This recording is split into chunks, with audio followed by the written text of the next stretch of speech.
Jamal Johnson walked slowly through the doors of Westfield High School. It was his first day. His heart beat fast in his chest as he looked at all the new faces. No one looked like him. Jamal was the only black student in the hallway. "Just get through the day," he whispered to himself. His dad had told him to be strong. They had moved here because of his dad's new job. Jamal missed his old friends and his old school where he felt like he belonged. Jamal was 15 years old. He was tall and skinny with short black hair. He wore a simple blue t-shirt and jeans that were a little too big for him. His backpack was heavy with new books. He kept his eyes down as he walked to his first class. The teacher, Mrs. Miller, smiled at him when he entered the room. "Class, we have a new student today. This is Jamal Johnson. Please make him feel welcome." 25 pairs of eyes turned to look at him. Some kids smiled. Most just stared. 3 boys in the back row looked at each other and smirked. One of them, a tall boy with blonde hair, whispered something to his friends. They laughed. "Take any empty seat, Jamal," Mrs. Miller said. The only empty desk was near the 3 boys in the back. Jamal walked slowly to the desk. As he sat down, the blonde boy stuck out his foot. Jamal tripped and fell hard on the floor. His books scattered everywhere. The class erupted in laughter. "Oops, sorry," said the blonde boy with a fake smile. "Didn't see you there. You blend into the shadows." Mrs. Miller frowned. "Tyler Washington. That's enough. Help Jamal pick up his books." Tyler rolled his eyes but bent down to help. When Mrs. Miller turned to write on the board, Tyler leaned close to Jamal. "Watch yourself, new kid. This is my school." Jamal said nothing. He had dealt with bullies before. He knew better than to show fear. He gathered his books and sat quietly at his desk. At lunch, Jamal found an empty table in the corner of the cafeteria. He opened his lunch bag and took out the sandwich his mom had made. Before he could take a bite, Tyler and his 2 friends appeared. "Hey guys, look who's sitting at our table," Tyler said loudly. His friends, Marcus and Brady, stood beside him with their arms crossed. "I didn't know," Jamal said quietly. "I can move." "Nah, stay," Tyler said with a smile that didn't reach his eyes. "We want to get to know the new kid." Jamal knew this wasn't good, but he stayed still. The 3 boys sat down around him. "So, where you from?" Marcus asked. He was shorter than Tyler, but had big muscles. His dark hair was cut short on the sides. "Chicago," Jamal answered, keeping his eyes on his sandwich. "Why'd you move to our little town?" Brady asked. He had red hair and freckles across his nose. "Nothing happens here. My dad got a new job," Jamal said simply. Tyler leaned forward. "What does your dad do?" "Collect trash. Clean toilets." Jamal's hands tightened into fists under the table. He thought about his father and all the things he had done. Things these boys would never understand. But his dad had also taught him not to fight unless he had to. "He works for the government," Jamal said. The boys laughed like this was the funniest joke they had ever heard. Tyler grabbed Jamal's chocolate milk and opened it. "Government job, huh? Real fancy." A girl with long black hair walked by their table. She slowed down when she saw what was happening.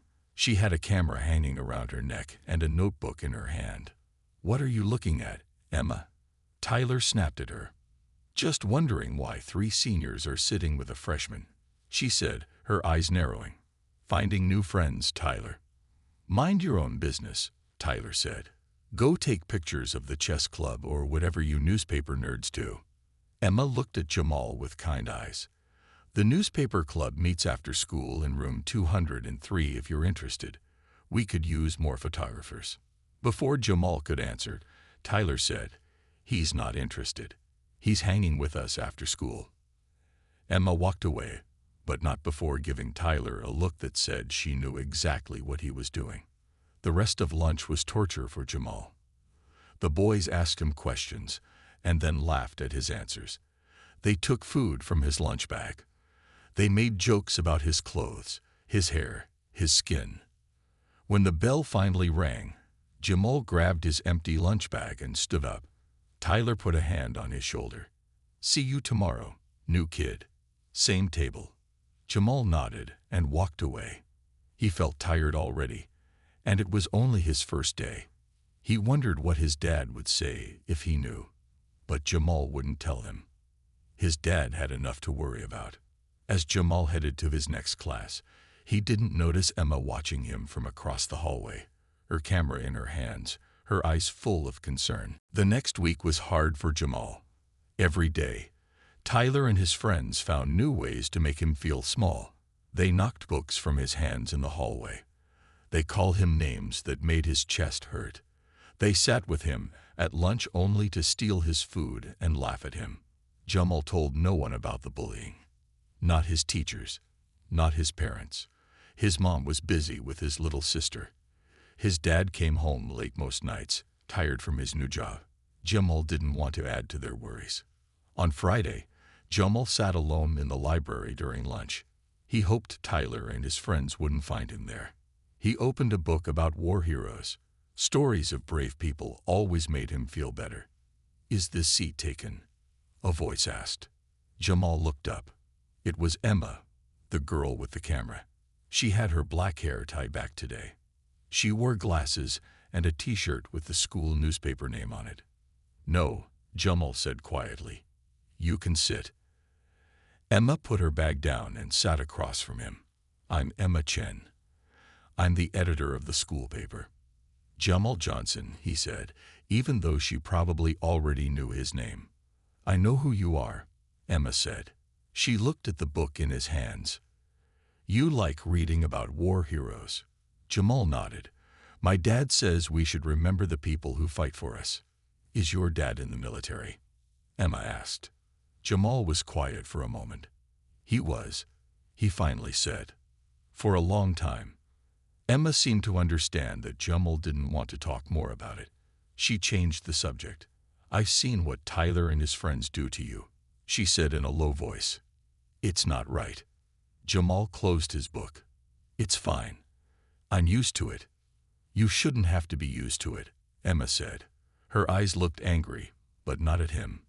"Tyler does this every year. Find someone to pick on. The teachers never do anything." "Why are you telling me this?" Jamal asked. Emma took a deep breath. "Because I'm gathering evidence. For the paper. I want to write about bullying in our school. I've been taking pictures." She showed him her camera. There were pictures of Tyler pushing a small boy against a locker, another of Brady tripping a girl in the cafeteria, and several of the 3 boys surrounding Jamal. "If I publish these, maybe the principal will finally do something," Emma said. Jamal felt his heart beat faster. "Don't," he said quickly. "It will only make them angrier." "But, please," Jamal said. "I can handle it." Emma looked like she wanted to argue, but she put her camera away. "Fine. But if it gets worse, I'm going to Mrs. Rodriguez. She's the only teacher who ever stands up to them." Before Jamal could respond, the library door banged open. Tyler, Marcus, and Brady walked in, looking around. When they spotted Jamal and Emma, they headed toward their table. "Well, look who's hiding in the library," Tyler said with a mean smile. "And he's got a girlfriend." Emma stood up. "Leave him alone, Tyler." "Or what? You'll take my picture." Tyler laughed. "I'm so scared." Mrs. Patel, the librarian, looked up from her desk. "Quiet in the library, please," she called. Tyler lowered his voice but didn't leave. "We missed you at lunch, Jamal. We had a special surprise for you." Jamal said nothing. He put his book in his backpack and stood up. "Running away?" Brady asked. "Like a coward?" Something flashed in Jamal's eyes. For a second, he looked different. Older, dangerous. Then it was gone. "I'm not afraid of you," Jamal said in a voice so quiet they had to lean in to hear him. "I just don't think you're worth my time." Tyler's face turned red with anger. He stepped closer to Jamal. "What did you say to me?" Mrs. Patel appeared beside them. "Is there a problem here?" she asked, looking at Tyler with suspicious eyes. "No problem," Tyler said, backing away. "We were just leaving." He pointed at Jamal. "See you on Monday." After they left, Emma looked at Jamal with wide eyes. "That was brave," she said. Jamal shook his head. "That was stupid. Now they'll be worse." "Not if we stop them first," Emma said. She held up her camera again. "Let me help you." The bell rang, ending lunch period. Jamal shouldered his backpack. "I've got to get to class." "Think about it," Emma called after him as he walked away. That night, Jamal lay in bed, unable to sleep. He had nightmares again. The loud noises, the screams, the smoke that made it hard to breathe. He sat up, his heart racing, his body covered in sweat. From the hallway, he heard his father's voice. He was on the phone, talking in his serious voice, the one he used when he talked about his time overseas. "Yes, sir," his father was saying. "I understand the assignment. But my son, he's having a hard time at the new school. I'm worried about him." Jamal closed his eyes. He didn't want to be the reason his dad turned down an important job. He had to be stronger. He had to handle Tyler on his own. But maybe, just maybe, Emma could help. Monday morning came too soon. Jamal walked into school with his shoulders tense. He knew Tyler would be looking for him. The hallway was crowded with students getting books from their lockers. Jamal kept his head down and walked fast. He almost made it to his first class when he heard Tyler's voice behind him. "There he is, the library rat." Jamal kept walking. Maybe if he ignored them, they would leave him alone. But then he felt a hand grab his backpack and pull him backward. He stumbled and fell against the lockers. Tyler stood over him, with Marcus and Brady on either side. "I told you we had a surprise for you," Tyler said with an ugly smile. "Today's the day." Students around them moved away. No one wanted to get involved. No one wanted to be Tyler's next target. "Just leave me alone," Jamal said, trying to stand up straight. "Or what?" Marcus laughed. "You'll run to your daddy, the big government worker." Brady pulled something from his pocket. It was a small bottle. "We got you a present, Shadow Boy." Jamal knew what was in the bottle. It was black shoe polish. They were going to put it on his face, make fun of his skin color. He had seen this before at his old school. His hands began to shake, not from fear, but from anger. The same anger that had come over him that day in the burning building. The day everything changed. "Don't," Jamal said in a low voice. "You don't want to do this." Tyler grabbed Jamal's arm. "Hold him," he told his friends. Marcus and Brady each took one of Jamal's arms. Students were watching now. Some had their phones out, ready to record. Just as Brady opened the bottle of shoe polish, a flash went off. Everyone blinked. Emma stood a few feet away, her camera in her hands. "Got it," she said, looking at the screen on her camera. "Perfect evidence." Tyler let go of Jamal and turned on Emma. "Give me that camera." "No way," Emma said, backing up. "This is going straight to Principal Sullivan and Mrs. Rodriguez and the school board. You little—" Tyler lunged for her, but Emma was quick. She dodged him and ran down the hall. Tyler looked at his friends. "Get her." Marcus and Brady let go of Jamal and ran after Emma. Tyler pointed a finger in Jamal's face. "This isn't over," he said before running after his friends. Jamal stood there, his heart racing. He should help Emma, but his feet wouldn't move. The nightmares from the night before were still in his head. He couldn't handle another fight. Not today. The bell rang, and students hurried to their classes.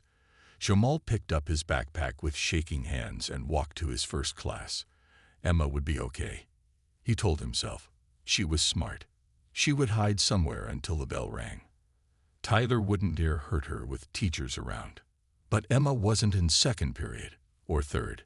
By lunchtime, Jamal was worried. He went to the newspaper room, room 203, but it was empty. He checked the library. No Emma. As he walked back to the cafeteria, He passed the principal's office. The door was open a crack. He heard Emma's voice inside. "I have proof," she was saying. "Look at these pictures." They were going to put shoe polish on his face. "These are serious accusations, Miss Chen," Principal Sullivan said. His voice was deep and serious. "Bullying is one thing, but what you're describing is racist harassment." "That's exactly what it is," Emma said. "And it's not just Jamal. They'd been doing this to other kids for years. No one ever stops them because Tyler's dad donates money to the school." Jamal felt his chest tighten.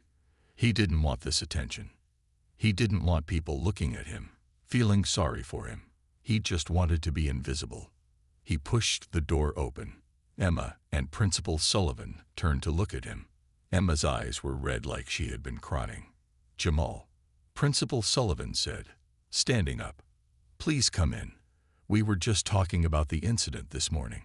Jamal stepped into the office. "I don't want to make trouble," he said. "You're not making trouble," Emma said. "They are." Principal Sullivan nodded. "Miss Chen has shown me some disturbing photos. I need to know if this has been going on for a while." Jamal looked at his shoes. Should he tell the truth? What would his father say? His father always said that courage wasn't about not being afraid. It was about doing the right thing even when you were afraid. "Yes," Jamal said quietly. "Since my first day." Principal Sullivan's face grew serious. "I see. I need you to tell me everything, Jamal. And I need to call your parents." Jamal's head snapped up. "My parents? No, please. My dad.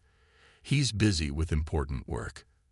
And my mom has enough to worry about." "I'm sorry, Jamal, but this is school policy. We need to inform your parents when there's a serious incident." As Principal Sullivan picked up the phone, Jamal felt a cold fear settle in his stomach. Not because of Tyler, but because he knew what would happen when his father found out. His father would come to school. And when he did, everything would change. The next morning, Jamal's father drove him to school. They didn't talk much in the car. Jamal's father wore his military uniform. The medals on his chest caught the sunlight through the car window. Jamal's mother sat in the back seat, her hands folded in her lap. "You don't have to wear the uniform, Dad," Jamal said quietly. His father's hands tightened on the steering wheel. "Yes, I do." When they arrived at school, students stopped to stare. It wasn't every day they saw a man in a military uniform with so many medals. Jamal walked behind his parents, his eyes on the ground. He could hear the whispers already. Principal Sullivan was waiting for them in his office. Emma was there too, with her camera and a folder of printed pictures. She gave Jamal a small smile when he walked in. "Colonel and Mrs. Johnson, thank you for coming," Principal Sullivan said, standing up to shake their hands. "I'm sorry we have to meet under these circumstances. Colonel Johnson." Jamal watched the principal's face change when he realized who his father was. People always reacted that way when they found out. "Please, sit down," Principal Sullivan said, pointing to the chairs in front of his desk. "Miss Chen has been kind enough to share her evidence with us." Emma opened her folder and spread out the pictures. There were at least 20 of them, all showing Tyler, Marcus, and Brady bothering Jamal, pushing him, taking his food, laughing at him. And the final one, with the shoe polish. Jamal's mother gasped when she saw the pictures. "Oh, Jamal," she whispered, "why didn't you tell us?" Before Jamal could answer, the office door opened. Tyler, Marcus, and Brady walked in with their parents. Tyler's father was a big man in an expensive suit. He didn't look happy. "What's this about, Sullivan?" Mr. Washington demanded. "I had to leave an important meeting for this." Principal Sullivan stood up straighter. "We have evidence that your son and his friends have been bullying another student, Mr. Washington. Serious bullying with racist elements." Mr. Washington snorted. "Boys will be boys. Whatever happened, I'm sure it was just kids fooling around." "Fooling around?" Colonel Johnson stood up slowly. He was taller than Mr. Washington, and his eyes were hard. "Is this what you call fooling around?" He pointed to the picture with the shoe polish. Tyler's face was clearly visible, his hand on the bottle, his mouth open in a laugh. Mr. Washington looked at the picture, then at Tyler. "What were you thinking, son?" Tyler looked at his shoes. "It was just a joke, Dad." "A joke?" Colonel Johnson's voice was like ice. "You think racism is a joke? You think hurting someone because they look different is funny?" The room went quiet. Even Principal Sullivan seemed afraid to speak. "With all due respect, Mr. Johnson," Mr. Washington began. "Colonel." Jamal's father corrected him. "Colonel Johnson." Mr. Washington's face changed. "Colonel, I apologize for my son's behavior. We'll make sure it doesn't happen again." "That's not good enough," Colonel Johnson said. He turned to Principal Sullivan. "I want these boys punished, properly punished, and I want the school to implement anti-bullying policies that actually work." Principal Sullivan nodded quickly. "Of course, Colonel. We take this very seriously." "Do you?" Colonel Johnson asked.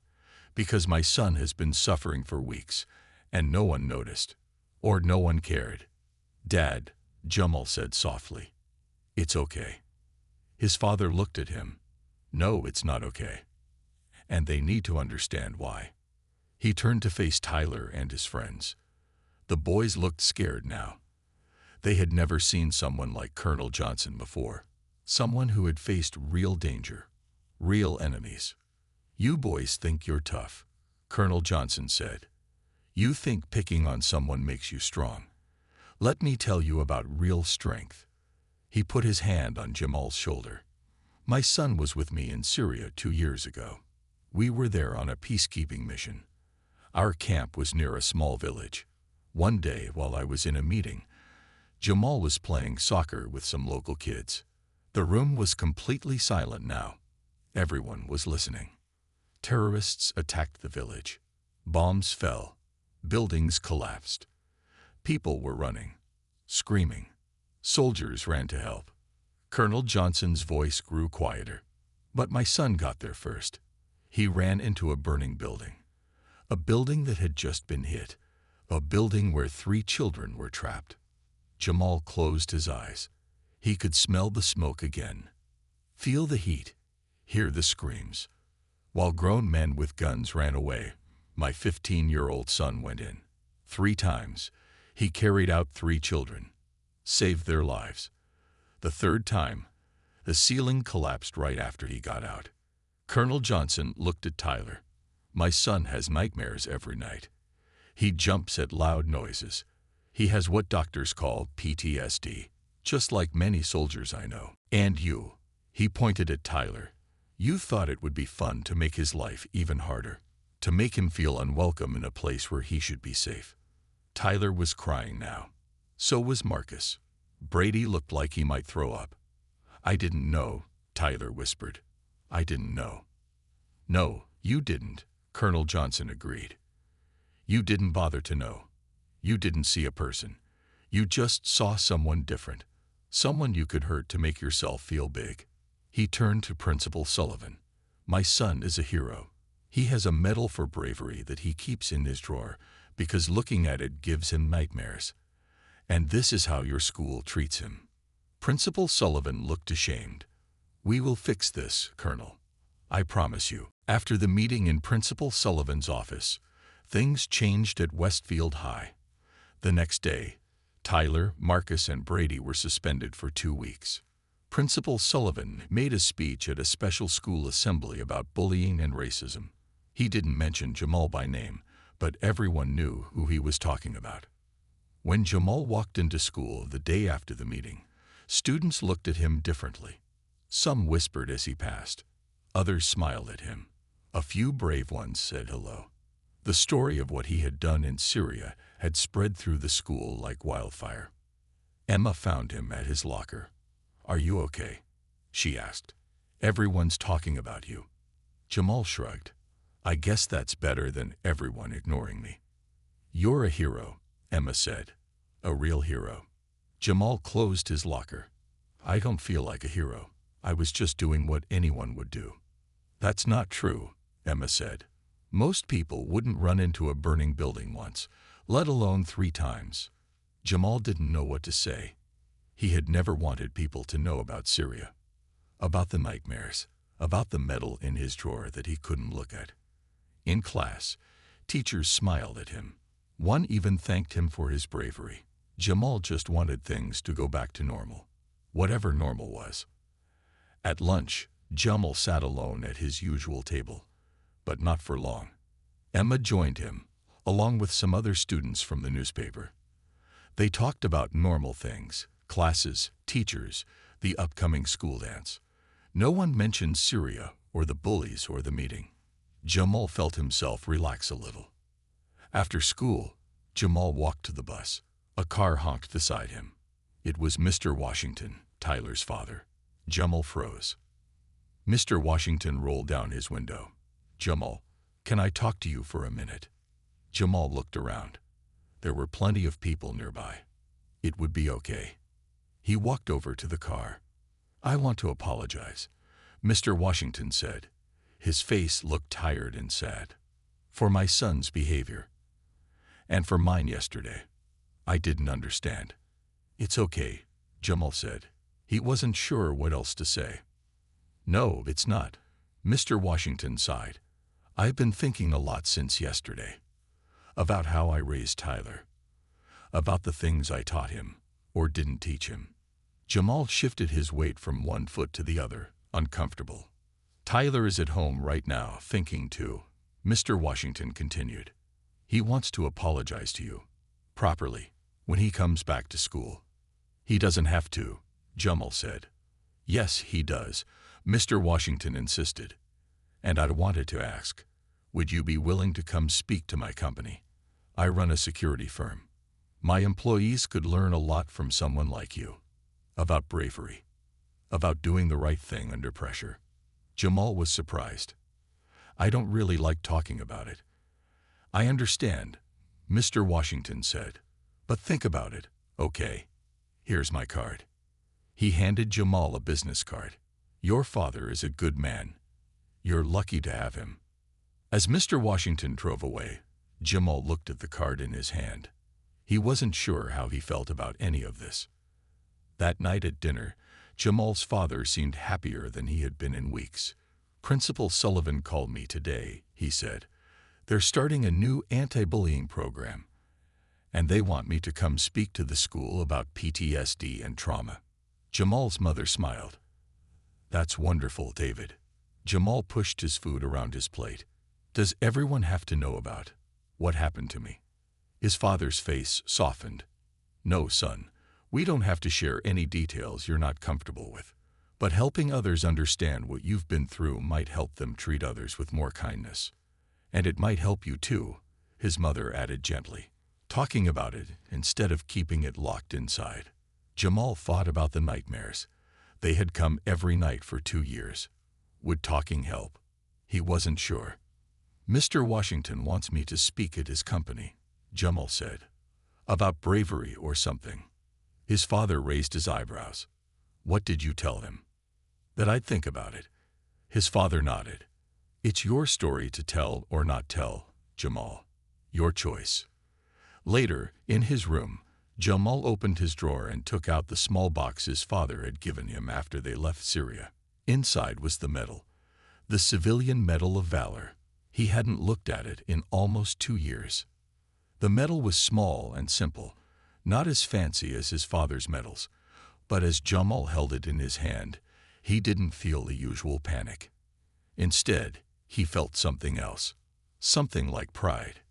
His phone buzzed with a text from Emma. "Working on a story about PTSD in teenagers for the paper. Want to help? No pressure." Jamal looked at the medal again, then at the text. Maybe it was time to stop hiding.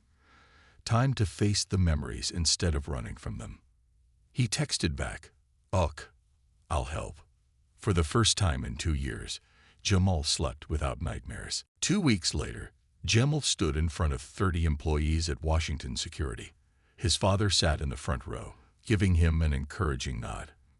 Mr. Washington introduced him with respect in his voice. "This young man," Mr. Washington said, has shown more courage than most adults will in their entire lives. He's here to share his story and help us understand true bravery. Jamal's hands were shaking as he stepped up to the small stage. He had practiced his speech many times, but standing in front of all these people made his heart race. He took a deep breath and began. 2 years ago, I was just a normal kid, he said. Then everything changed in one afternoon. As Jamal spoke about Syria, about the burning building, about the children he saved, the room was silent. He didn't tell them about his nightmares or his fears. He told them about making choices when there is no time to think, about doing what's right even when you're afraid. When he finished speaking, everyone stood up and clapped. Some had tears in their eyes. Mr. Washington handed him an envelope. "Your speaking fee," he said with a smile. "You earned it." Jamal hadn't expected money. He looked at his father, who nodded slightly. Jamal took the envelope and thanked Mr. Washington. On the drive home, his father asked, "How do you feel?" Jamal thought about it. "Good," he said. "Like I let go of something heavy I've been carrying." His father smiled. That's how healing starts. The next day at school, Emma found Jamal at his locker. She was holding the latest issue of the school newspaper. Her article about PTSD was on the front page, with a picture of Jamal that she had taken. Not a sad picture or a heroic one. Just Jamal, sitting under a tree, looking peaceful. "It's perfect," Jamal said when he saw it. Students stopped Jamal in the hallway all day to talk about the article. Some shared their own stories of anxiety or fear. Others just thanked him for being brave enough to talk about mental health. After school, Jamal went to the first meeting of the peer support group. Mrs. Rodriguez had set up chairs in a circle in her classroom. There were cookies and juice on a table by the door. Jamal thought he might be the only one to show up. But slowly, students began to come in. A girl whose brother had died last year. A boy who had been in a bad car accident. Another who had moved to America after living in a refugee camp. And Tyler. He stood at the door, uncertain. "Can I join?" he asked quietly. Mrs. Rodriguez looked at Jamal. It was his call.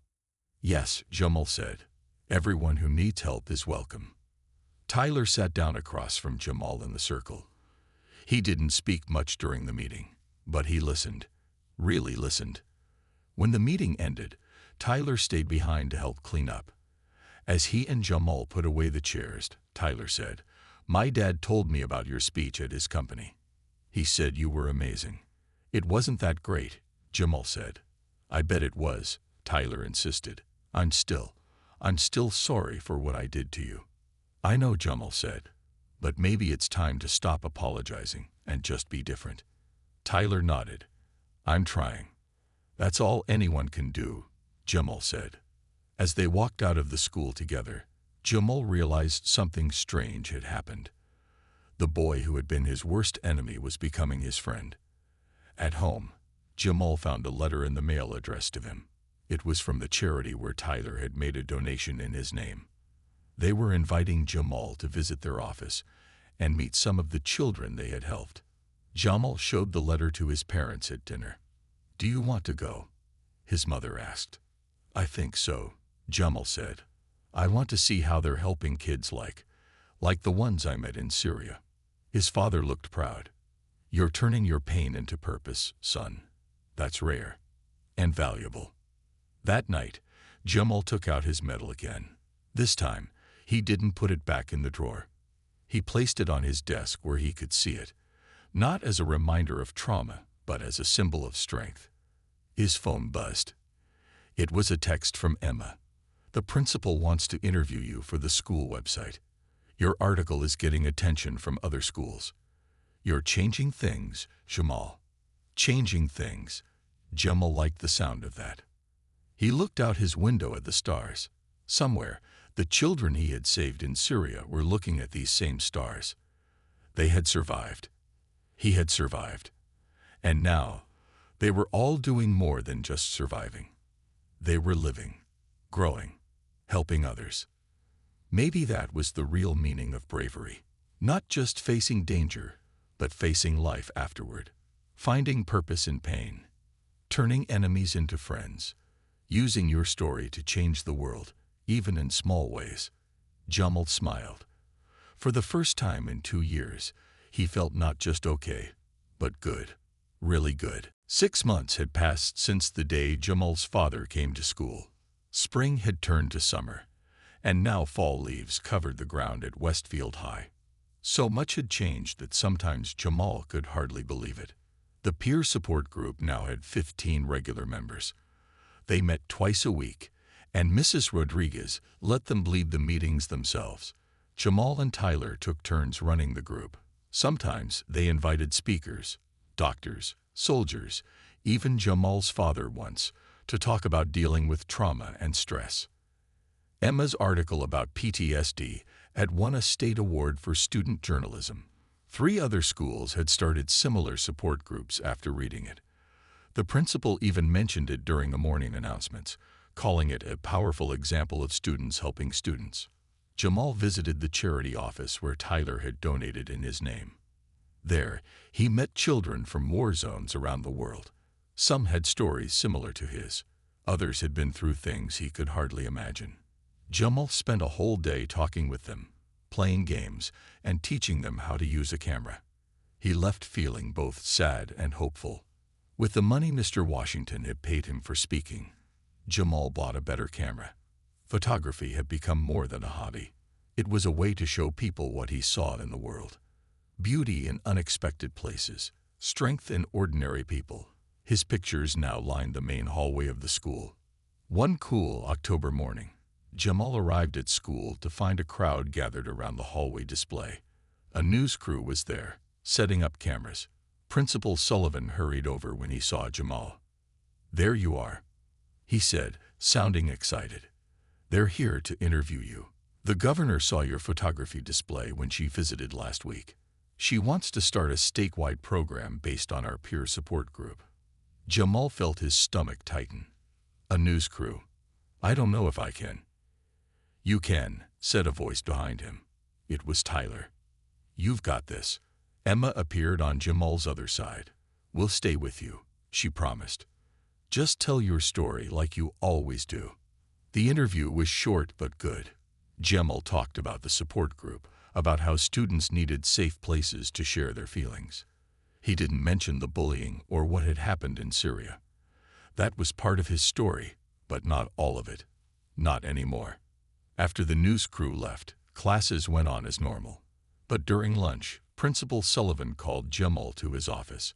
When Jamal arrived, his parents were there, along with a woman in a suit he didn't recognize. "Jamal," Principal Sullivan said, "this is Ms. Garcia from the governor's office. She has something to tell you." Ms. Garcia smiled at Jamal. "The governor has created a new youth leadership program for the state. We're looking for students who have shown extraordinary courage and compassion to be our first ambassadors. We'd like you to be one of them."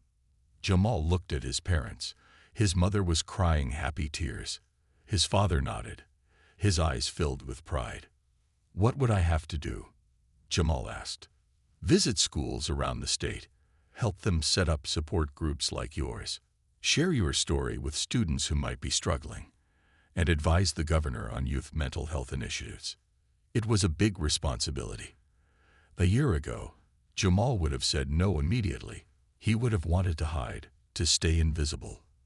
But now, "I'll do it," he said, "but I want to bring some friends with me. We work better as a team." Ms. Garcia smiled. "Of course. We'd love to have a team approach." That afternoon, Jamal told Emma and Tyler about the governor's program. They both agreed to join him. Even Marcus had changed over the months and asked if he could help too. After school, Jamal walked home alone, thinking about everything that had happened. From being the bullied new kid to becoming someone who might help change things for other students across the state. It was hard to believe. As he passed the park near his house, he saw a small boy sitting alone on a bench, crying. Jamal stopped. A year ago, he might have walked by, too wrapped up in his own pain to notice someone else's. But not now. "Hey," Jamal said, sitting down beside the boy. "Are you okay?" The boy looked up, wiping his eyes. Some kids were making fun of my accent. I just moved here from Mexico. Jamal nodded. I know how that feels. I was new here last year. Did it get better? The boy asked. Jamal thought about all that had happened, the pain and the healing, the enemies who became friends, the purpose he had found. Yes, he said. It got better. And you know what? I can help make it better for you too. He held out his hand to the boy. I'm Jamal. What's your name? Miguel, the boy said, taking Jamal's hand. Well, Miguel, let me tell you a story about my first day at Westfield High. As Jamal walked Miguel home, sharing his story and watching the boy's face brighten, he realized something important. The truth about him, the whole truth, wasn't terrifying anymore. It was powerful. It was healing. And it could change lives. Sometimes the darkest beginnings led to the brightest futures, and Jamal's future now shone brighter than he had ever imagined possible.